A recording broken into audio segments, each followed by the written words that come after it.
Last year, I was gonna take the whole month of March and review every film based on a Marvel comic. I got 4 done, which was just plain lazy.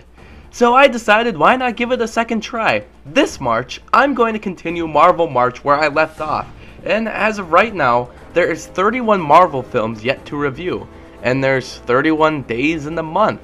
Wow, talk about perfect timing. Superhero films are still the most popular genre in film, maybe because it appeals to so many different groups of people. Well, it can appeal to many different groups if it is done right. Superhero films have the power to move us, make us feel stronger, give us hope, excite us, flash stunning visuals in our eyes, and give us a satisfying trip to the theater. So let's not waste any more time. This is Marvel March.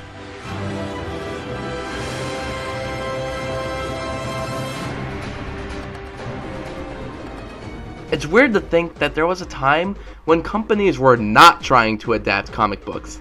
They were scared of them because of all the superhero flops that happened in the 90s.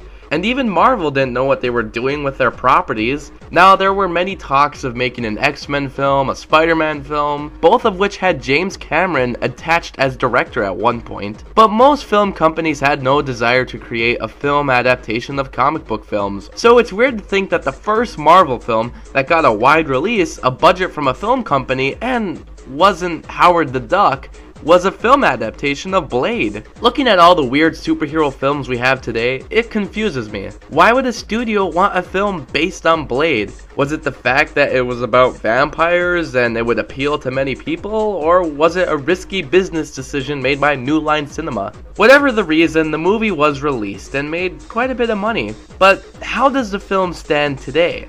Well, it's pretty awesome. Wesley Snipes plays Blade, who is just a BA character, someone who's really fun to watch. He kills vampires in the most stylistic ways. It's really enjoyable. The story is pretty simple. It's just about a vampire trying to become a god or something in the most obnoxious way ever. It's kind of confusing mumbo jumbo throughout this movie, but when you get down to it, it's just a basic bad guy wanting to rule the world story. But that doesn't mean this film is all boring. It's filmed in many different styles and can be very artsy at times. The visuals are very cool and sleek. I'm trying to remember any point in the film where there was CG. It was made in the late 90s, a time when CG started replacing practical effects and, well, wouldn't look that good. There's probably more practical effects in this movie than there is CG.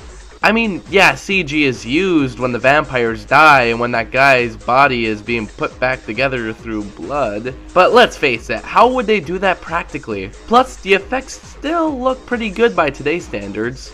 By the way, there's a lot of blood in this movie. This was before PG-13 ratings were pushed by the studio to appeal to wider audiences. This movie is rated R, and the director takes full advantage of that with all of his artsy nature. Instead of appealing to a wide audience, it just targets the audience it knows the movie is made for. And it kinda gives something new to someone who may normally not like this kind of movie.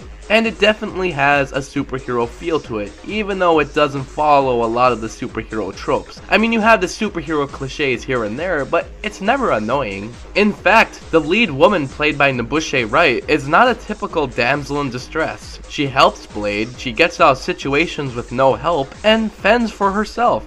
Who would have thought that of all the superhero films, one of the earliest ones would get it right? If you're looking for a fun, visually stunning ride that is full of vampires, cool characters, and no bullcrap, this is definitely worth a watch.